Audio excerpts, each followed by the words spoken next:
Je suis M. Kitio Edouard, magistrat hors hiérarchie. Je suis de nationalité camerounaise, docteur en droit des affaires.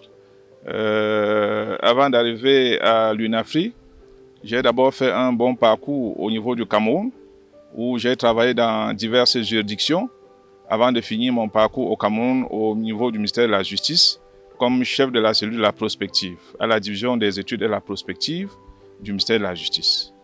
Après cela, j'ai obtenu, après une rude compétition, le poste de directeur de la recherche et de la documentation à l'École régionale supérieure de la magistrature. L'École régionale supérieure de la magistrature, c'est une entité de l'Organisation pour la mondialisation en Afrique du droit des affaires. Cette organisation n'a que 3 entités, l'École régionale supérieure de la magistrature, le secrétariat permanent et la Cour commune de justice et d'arbitrage.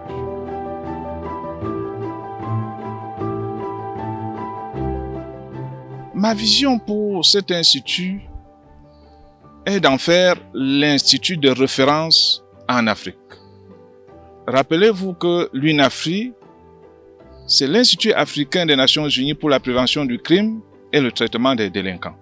Et c'est l'unique institut panafricain que nous avons. Donc, nous avons tout intérêt à le sauvegarder. Donc, ma vision, c'est de remettre cet institut à sa place, au point où il puisse compétir avec d'autres instituts régionaux. Je vous rappelle que l'UNAFRI, c'est l'Institut de la zone Afrique. Chaque région du monde a également son institut. En Amérique du Sud, vous aurez l'ILANUD. En Europe, vous aurez un autre institut. Dans tous les cas, ce que je peux vous dire, c'est que chaque région du monde est couverte par un institut de prévention du crime et de la justice pénale. Et l'UNAFRI est le seul institut de la région Afrique. Si ces instituts existent un peu partout dans le monde, cela veut dire que leur rôle est extrêmement important en matière de sécurité, en matière de stabilité et en matière de paix. En termes de réalisation clé, je peux dire que la réforme structurelle de cet institut est l'une des réalisations clés. La réforme structurelle et législative. Réforme structurelle parce que lorsque je suis arrivé, j'ai proposé que l'institut, que la direction soit transformée en direction générale et que nous puissions créer 2 directions techniques. Une direction de la recherche et de la documentation et une direction de la formation et des programmes. La création de ces 2 directions techniques permet de développer l'institut et de recruter le personnel international qui va soutenir les directions. Parce que moi, je ne veux plus continuer à voir l'institut comme une petite affaire, mais je vois l'institut dans l'avenir. L'institut doit être développé. Et pour être développé, nous devons lui donner des organes structurels qui peuvent faciliter, n'est-ce pas, son développement. Au niveau de la réforme législative, nous nous sommes rendus compte que depuis 1990 que l'institut existe, les textes sont devenus obsolètes et parfois, on avait de la peine à identifier le texte qui est appliqué. Parfois, on va vous invoquer le texte du PNUD, parfois, on va vous invoquer le texte de l'ONU, parfois, on va revenir sur le texte de l'UNAFRI. J'ai dit non. Une organisation ne peut pas fonctionner comme ça. Nous devons mettre en place des textes propres à régir le fonctionnement de l'Institut. Parce que c'est ça, le départ de la réforme. Et en un temps record, nous avons travaillé d'arrache-pied avec le personnel qui était très volontaire et bien dévoué. Nous avons travaillé d'arrache-pied pour reformer ces textes qui ont été proposés à la dernière session du conseil d'administration et ils ont été adoptés. Là, c'est un pas extrêmement significatif parce que vous ne pouvez pas redresser un institut sans avoir une base légale sur laquelle vous travaillez. Maintenant, mon objectif est de remettre le personnel dans l'esprit du respect des normes, des textes que nous avons adoptés. Parce que si nous avons des textes, si nous voulons développer l'Institut, il faut respecter les textes organiques. Et c'est ça que je m'attelle à faire.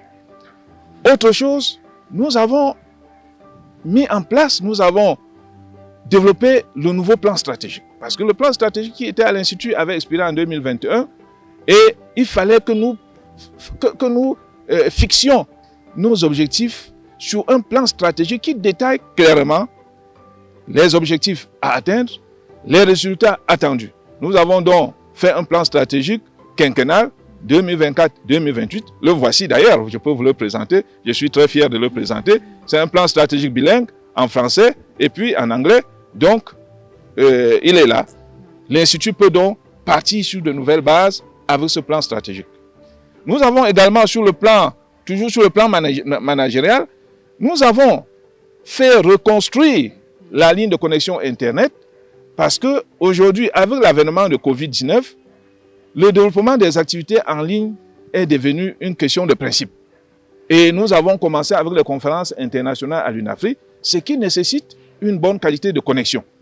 Et pour également renforcer ce travail en ligne, nous avons acheté un groupe électrogène de puissance 20 kVA pour parer aux coupures d'électricité. Parce que vous imaginez, si vous êtes en train de faire une conférence en ligne et subitement la lumière part, ça va être très désagréable pour tous les auditeurs qui sont connectés un peu partout dans le monde. Alors nous avons donc acheté ce groupe électrogène qui nous permet de continuer à fonctionner si nous sommes en train de faire des activités. Voilà ce que je peux relever en bref comme étant déjà les premiers pas marqués depuis mon arrivée. Le premier défi auquel l'Institut est confronté est celui de rétablir la confiance. Rétablir la confiance entre les États membres et leur institut.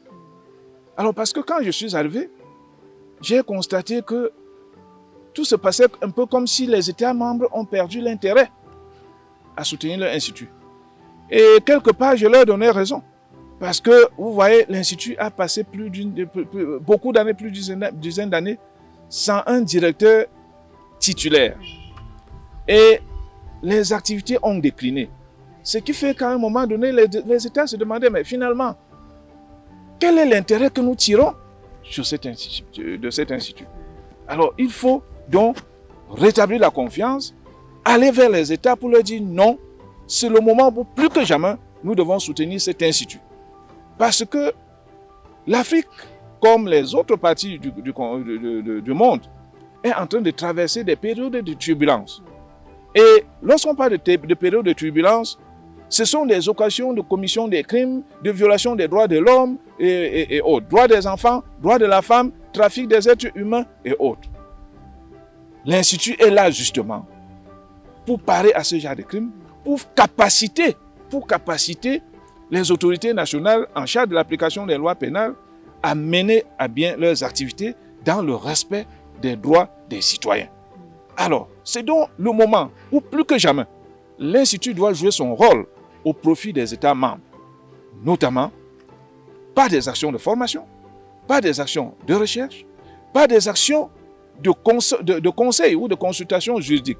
Et à ce propos, je dois vous dire, en étant très heureux de le dire, que tout récemment, nous avons effectué une mission de conseil au Royaume du Maroc, sur invitation du Royaume du Maroc, parce que le Royaume du Maroc a créé un observatoire national de la criminalité et a sollicité l'expertise de l'UNAFRI. Je suis parti au Maroc avec 2 de nos éminents experts en la matière et la mission a été un succès. C'est un exemple d'un pays africain qui a confiance à un institut panafricain.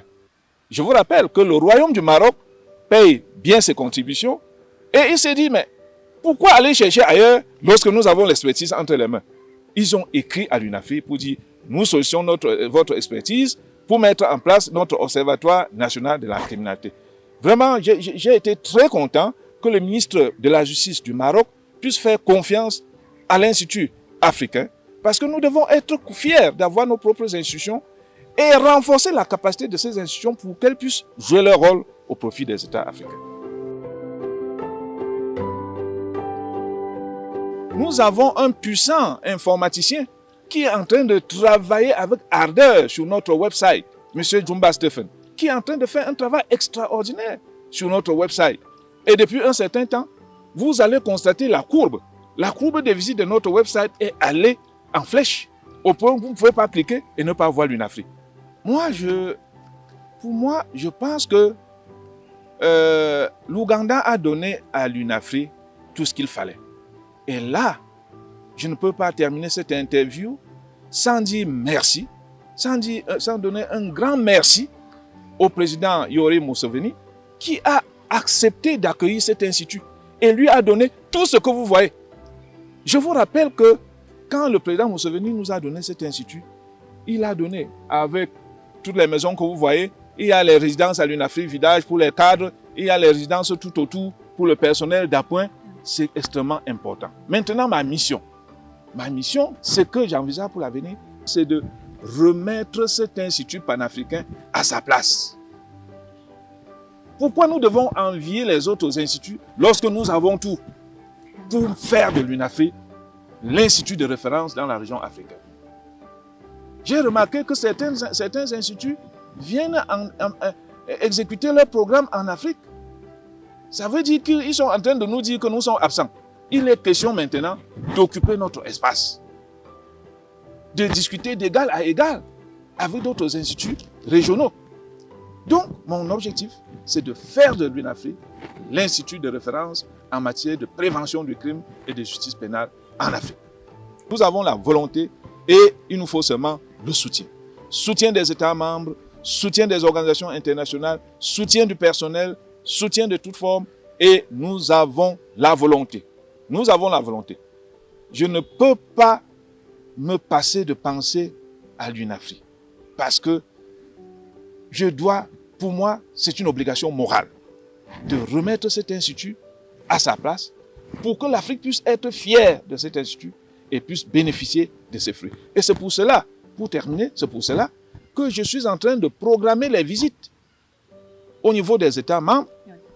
J'espère que les ministres vont trouver dans leur agenda un espace de temps pour m'accueillir afin que je vienne leur expliquer la place et l'importance de cet institut dans la région africaine et les sensibiliser sur leur contribution, sur leur soutien, afin que cet institut puisse redevenir l'institut de référence que les pères fondateurs ont voulu lorsqu'ils l'ont créé en 1989. Je vous remercie.